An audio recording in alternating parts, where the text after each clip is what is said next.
El aire de la mañana tenía ese olor espeso de incienso viejo y humedad costera, como si la ciudad entera hubiera respirado hondo y contuviera el aliento. Me quedé parada frente a las rejas de hierro negro de la iglesia San Jerónimo, con el sol colándose entre los vitrales que apenas dejaban ver el ataúd de Elías. Las campanas no sonaban, pero las miradas sí. Silenciosas. Cargadas. Desde la acera, todo parecía una obra ensayada, los autos de lujo alineados, los dolientes con lentes oscuros y pañuelos bordados, las sonrisas apretadas de quienes vinieron más por imagen que por luto. Y ahí, en medio de todo, mi hija. Alma. Llevaba un vestido negro que le caía como hecho a medida. La espalda recta, las manos cruzadas sobre un bolso de cuero con sus iniciales doradas. Su cabello recogido sin una hebra fuera de lugar. Observaba la entrada como una anfitriona de gala. Y cuando me vio al otro lado de la calle, no se inmutó. Solo levantó ligeramente la barbilla, como si yo fuera parte del paisaje urbano, como si no llevara su sangre ni su historia. Antes de que pudiera avanzar, dos hombres en trajes grises se colocaron frente a mí. Uno habló sin mirarme a los ojos. Señora Antúnez, nos pidieron que le informáramos que no puede entrar. Creí haber oído mal. Es el funeral de mi esposo, respondí, sin elevar la voz. No quería una escena. Quería entrar. Solo eso. Lo sentimos, señora. Es un evento privado. La señorita Alma Antúnez tiene control total de la lista de invitados. Mi bolso vibró. Saqué el celular. Un mensaje, una sola línea. Por favor, no hagas esto más difícil. Leí las palabras. No una, sino 2 veces. No lloré. No grité. Solo di un paso atrás. Luego otro.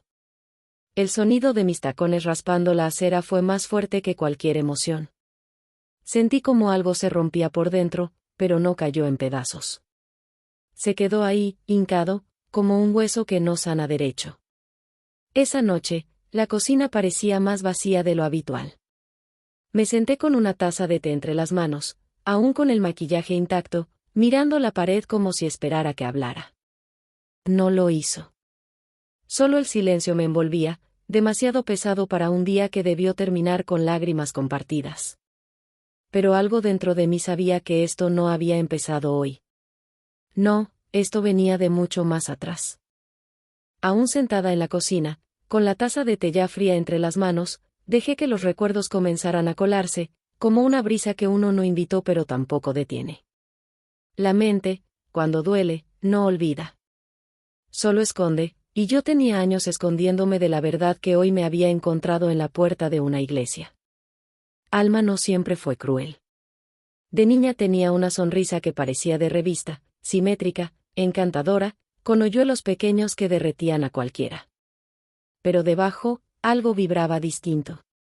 Había una forma en la que me miraba cuando no le daba lo que pedía, una quietud en los ojos que no era berrinche, sino cálculo.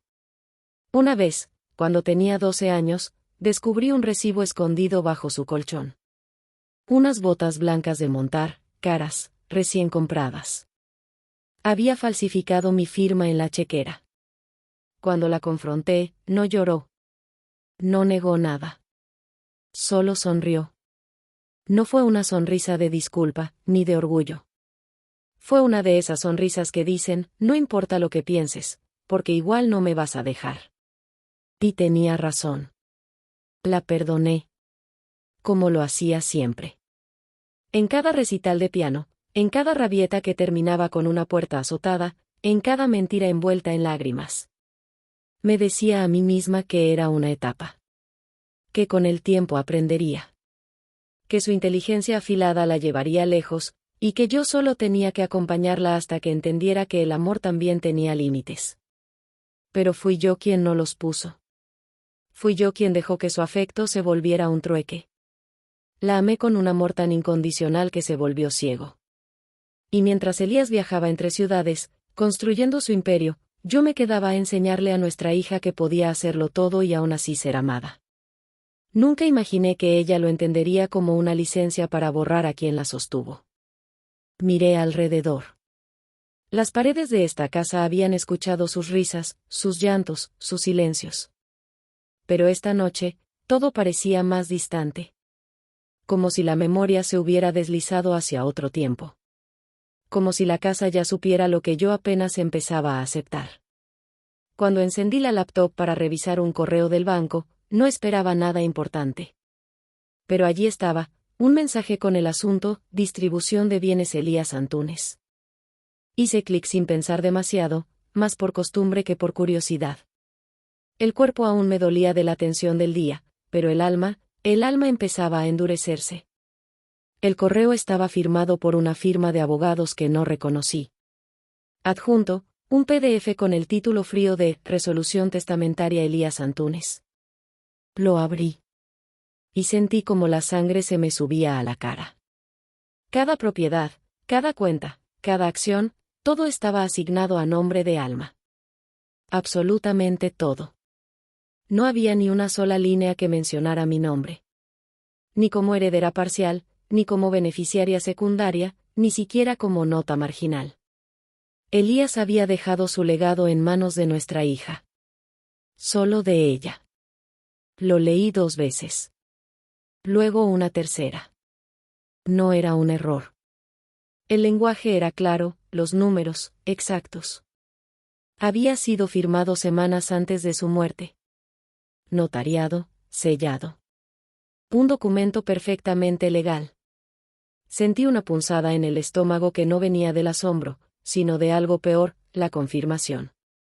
Porque en el fondo, algo en mí ya sabía que esto venía gestándose. No se trata solo del funeral. No se trata solo de la mirada altiva de Alma o su silencio cuidadosamente calculado. Se trataba de años. Años en que dejé pasar comentarios sutiles, decisiones unilaterales, esa forma en que ella comenzó a tratarme no como madre, sino como obstáculo. Elías nunca me dijo que estaba cambiando el testamento. Nunca lo discutimos. Nunca me miró a los ojos para explicarlo. Tal vez no pudo. Tal vez ni siquiera lo hizo conscientemente. Apreté los dientes y cerré la laptop con más fuerza de la necesaria. No lloré. No iba a llorar por un papel. Pero tampoco podía ignorar lo que significaba. No solo me había quedado fuera de una ceremonia, ahora también me habían borrado de su historia. Me levanté con lentitud, mis piernas rígidas por tantas horas sentada. Fui hasta la ventana de la sala y la abrí de par en par afuera, el viento costero seguía soplando como si nada hubiera pasado. Como si el mundo no se hubiera desordenado. El jardín de atrás, ese que Elías solía cuidar los domingos en pantuflas, seguía ahí. O eso pensé, hasta que la idea cruzó por mi mente, ¿seguirá? Mañana lo sabría. Iba a ir a ver la casa. Manejé antes del amanecer, cuando la ciudad aún estaba envuelta en esa niebla fina que se disuelve con la primera luz. Tomé el camino hacia la antigua mansión sin poner música, sin pensar demasiado. Solo necesitaba verla. Necesitaba saber si todavía quedaba algo que reconociera como mío. La casa no había cambiado por fuera. La fachada de piedra, los balcones de hierro forjado, la enredadera subiendo terca por la pared oeste. Todo estaba donde lo habíamos dejado. Pero al bajar del coche, algo me golpeó en el pecho como un aire frío. El jardín. El parterre de rosas inglesas, ese que Elías y yo habíamos plantado el verano que cumplimos 25 años de casados, ya no estaba. Nada. Ni una. Habían sido reemplazadas por grava blanca, limpia, reluciente, con 2 palmeras en macetas simétricas flanqueando la entrada. Frías. Inertes. Avancé con cuidado, los tacones crujiendo contra la grava como si pisara huesos. A través de las ventanas altas, vi el vestíbulo.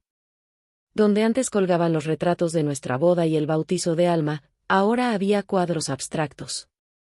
Líneas sin rostro. Colores apagados. Ninguna historia.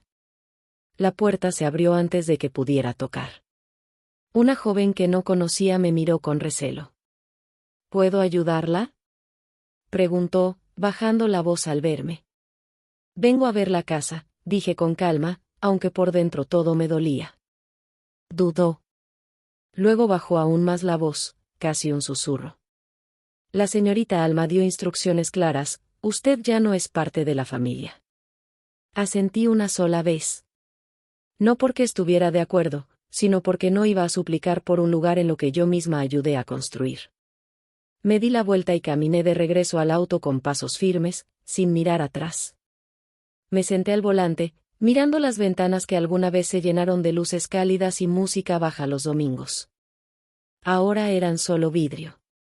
Silencio. Encendí el motor, pero no arranqué. Me quedé ahí, mirando ese jardín arrancado como si pudiera oírlo gritar. Entonces lo supe. Esto no era una decisión reciente. Esto se había planeado. Ejecutado. Con cada paso cuidado. 3 días después, llegó el sobre con membrete legal y mi nombre escrito sin título. El sobre era de un tono crema elegante, sin adornos, sin apellidos largos ni escudos familiares. Lo reconocí al instante por lo que era: una notificación. Dentro, los papeles confirmaban lo que ya temía. Alma había iniciado el proceso legal para reclamar la casa de la colonia Escalante, la primera que Elías y yo compramos cuando apenas comenzábamos. Antes de la empresa. Antes de la mansión. Antes de todo. Conservamos esa casa incluso después de mudarnos, como un pequeño ancla a nuestra vida más sencilla. Yo cocinaba con las ventanas abiertas, Elías leía en la terraza, Alma aprendió a caminar entre esas paredes. La casa tenía raíces, y mi nombre estaba en la escritura original. Pero, según los nuevos documentos, ahora era considerada parte de los bienes matrimoniales y, bajo el testamento revisado, debía entregarla en un plazo de 30 días. No lloré. No sentí rabia. Solo una especie de resignación silenciosa, como quien escucha una sentencia que ya conocía de memoria. Doblé la carta con cuidado y la guardé en el cajón de la cocina, el mismo donde estaban los recibos viejos y una caja pequeña con fotos en blanco y negro.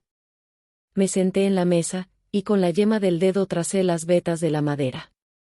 Cada línea parecía llevarme a otro recuerdo, a otra versión de mi vida que ya no existía.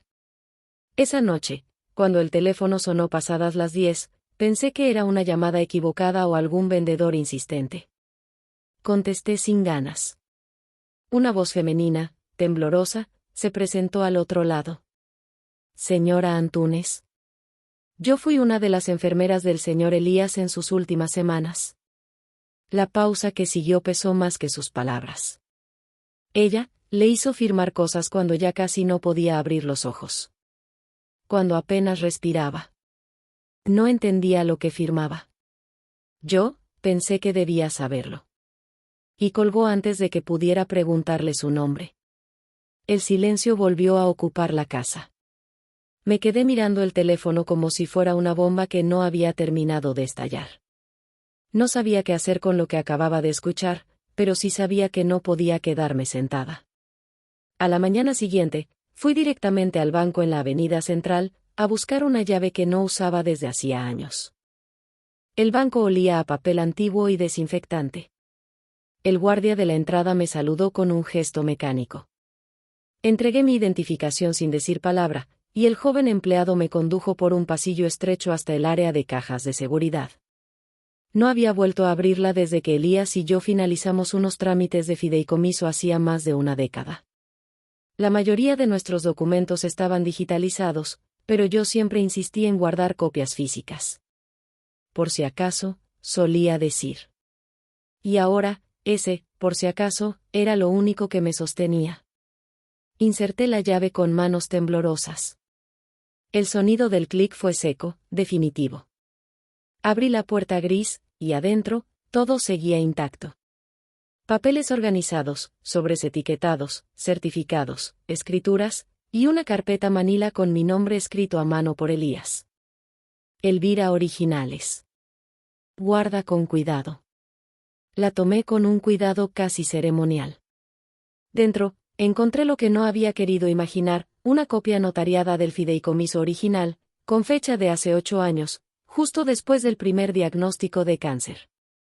Estaba firmado por él y certificada con un sello digital que yo misma le insistí en usar cuando todo era aún experimental. El documento era claro. Me nombraba a mí como fideicomisaria de todos los bienes principales, cuentas, propiedades, incluso los derechos sobre la casa en Escalante y la mansión. Todo bajo mi administración hasta que Alma cumpliera 50 años. Le faltaban 8. 8 años que ella no había previsto. Sentí que algo dentro de mí se enderezaba. No era venganza lo que me empujaba. Era justicia. Dignidad. Elías no me había olvidado. Había querido protegernos, y había confiado en que yo sabría qué hacer cuando llegara el momento. Guardé la carpeta en mi bolso y salí del banco sin mirar atrás. Llamé a Clara Rendón desde el auto. No hablábamos desde hacía años, pero contestó al primer timbrazo. Solo dijo: trae todo. Aquí estaré. Su oficina seguía igual. Roble oscuro, diplomas enmarcados, olor a café fuerte. Me sirvió una taza sin preguntar y cerró la puerta tras de mí. Deslicé la carpeta sobre su escritorio, y ella comenzó a leer en silencio, sus cejas fruncidas con cada página. Cuando llegó al fideicomiso, se recostó en su silla y murmuró: esto cambia todo. Clara presentó la moción 2 días después. Su estilo era meticuloso, casi quirúrgico. En ningún momento habló de emociones, solo de hechos, sellos, fechas y pruebas verificables. Para cuando regresé a casa, ya teníamos un número de caso asignado y una audiencia preliminar fijada en el Juzgado Civil de Cartago. No le conté a nadie. Solo hice algunas llamadas discretas. Personas que alguna vez trabajaron en la mansión, que conocieron a Elías cuando aún reía con facilidad y llevaba flores sin razón. La mayoría ya no estaba. Otros, corteses pero distantes, me dieron respuestas neutras, como si tuviesen miedo de opinar. Solo uno aceptó reunirse conmigo, Tomás Aguilar, el jardinero de toda la vida. Nos encontramos en un café pequeño, escondido entre las calles viejas del centro. Sus manos ásperas rodeaban una taza de café que apenas tocó. Me miró con pena. Nos fue reemplazando uno por uno, dijo. Apenas don Elías dejó de caminar, la señorita Alma empezó a traer su propia gente. Quería personal que no se aferrara al pasado. Así lo dijo. Asentí en silencio, sabiendo que eso explicaba todo. Cuando regresé a casa, encendí la vieja laptop de Elías. Alma no había pensado en bloquearla. Esperaba encontrar correos viejos, recordatorios de citas médicas, tal vez alguna nota personal. Pero encontré un mensaje. Sin asunto. Enviado 5 semanas antes de su muerte. Dirigido a un viejo socio suyo.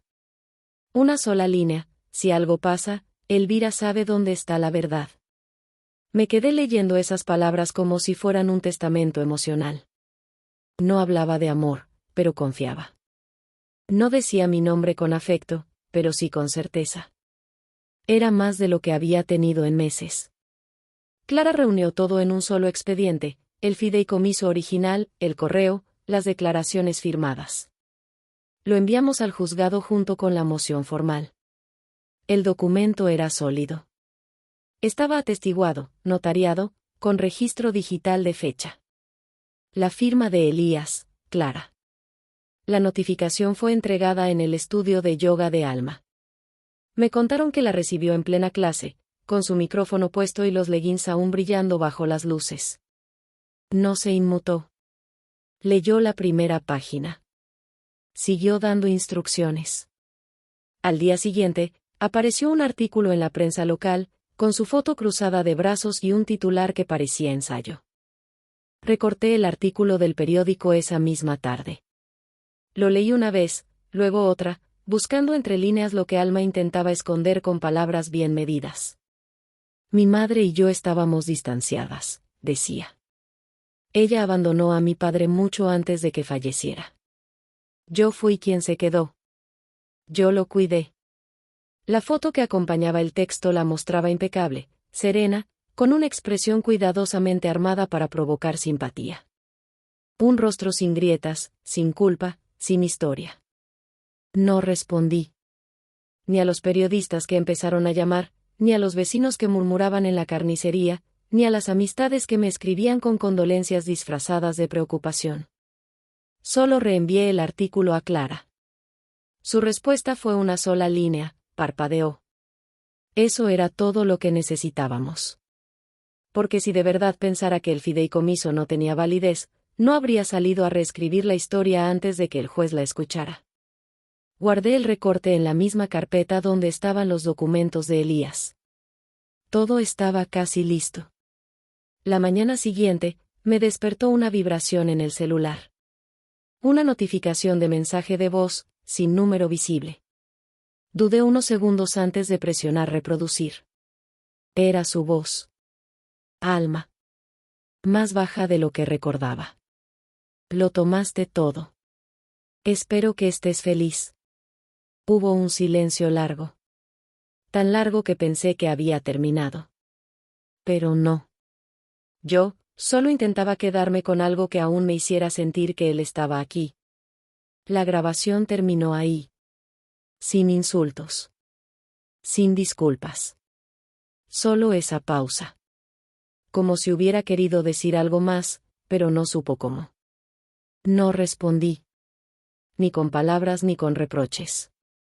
En lugar de eso, tomé el documento del fideicomiso y lo metí en un sobremanila junto con una nota breve, para tus registros. Subrayé una línea escrita a mano por Elías, escondida cerca del final del documento. No era legal, no tenía peso en la corte, pero decía, que esta casa algún día te enseñe qué significa la familia. No puse remitente. Solo envié el sobre a su estudio.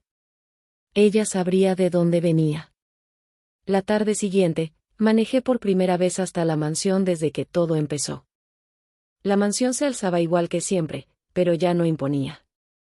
Era como una fotografía enmarcada de algo que existió, pero que nadie recuerda del todo.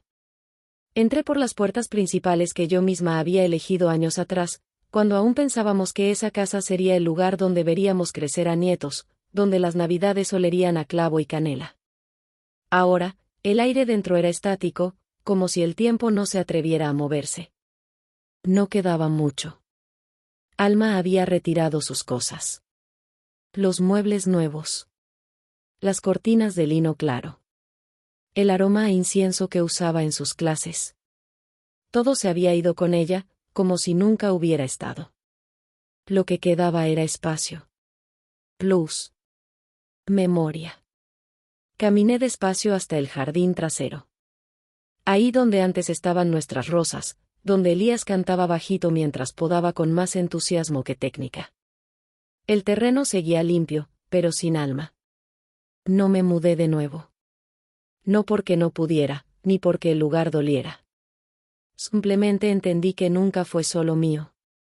Esa casa había sido símbolo de algo que construimos juntos, pero también de todo lo que no supimos ver a tiempo. Los símbolos, si se aferran con demasiada fuerza, terminan por pudrirse. Así que tomé una decisión. Llamé a la Fundación Cultural Cartago. Hacía meses que buscaban una sede para sus programas comunitarios. Les entregué la casa como donación. 22 habitaciones, un jardín, una biblioteca que alguna vez llenamos de primeras ediciones. Me preguntaron si quería una placa con mi nombre. Negué con la cabeza. Les pedí que usaran el de Elías. Casa Antunes.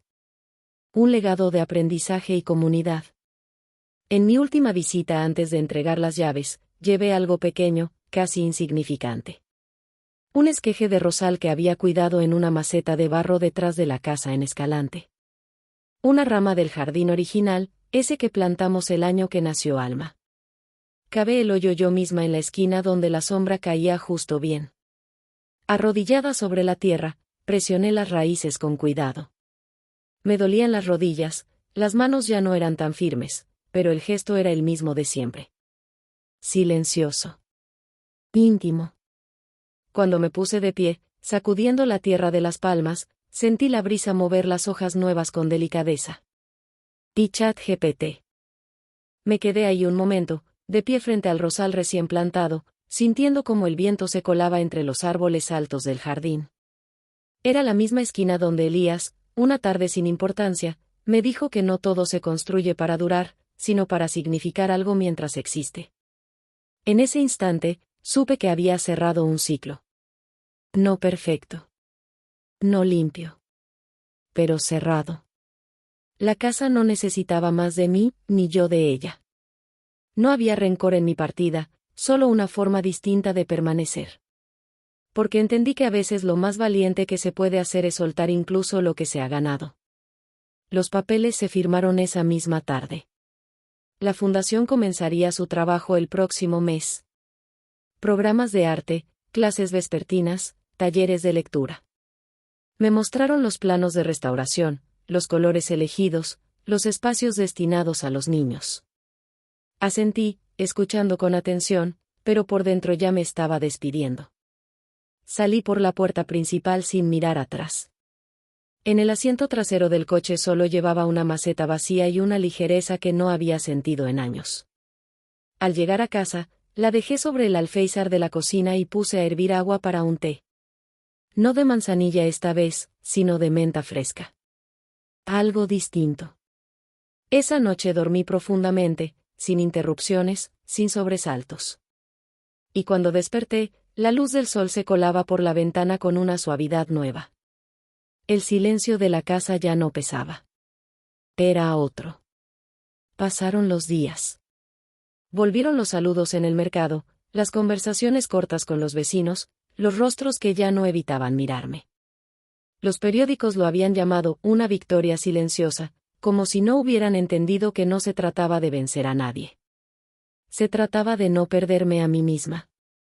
No supe más de Alma. No busqué saber. Pero una tarde, mientras limpiaba la alacena, encontré una nota vieja escrita por Elías. Estaba doblada entre las páginas de un recetario que nunca usé. Solo decía: cuando todo se ponga oscuro, acuérdate de quién eras antes de que te callaras tanto.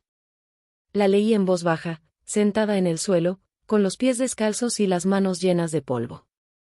Afuera, el sol bajaba lento. Afuera, el jardín de la casa vieja seguía floreciendo sin que nadie lo viera. Si esta historia tocó alguna fibra en ti, me encantaría leer lo que piensas. Déjame tu sentir en los comentarios. ¿Qué habrías hecho en el lugar de ella? No olvides darle like si te llegó al corazón y suscribirte para más historias reales que nos confrontan, nos sanan y nos recuerdan que siempre podemos empezar de nuevo. Gracias por estar aquí. Nos vemos en el próximo video.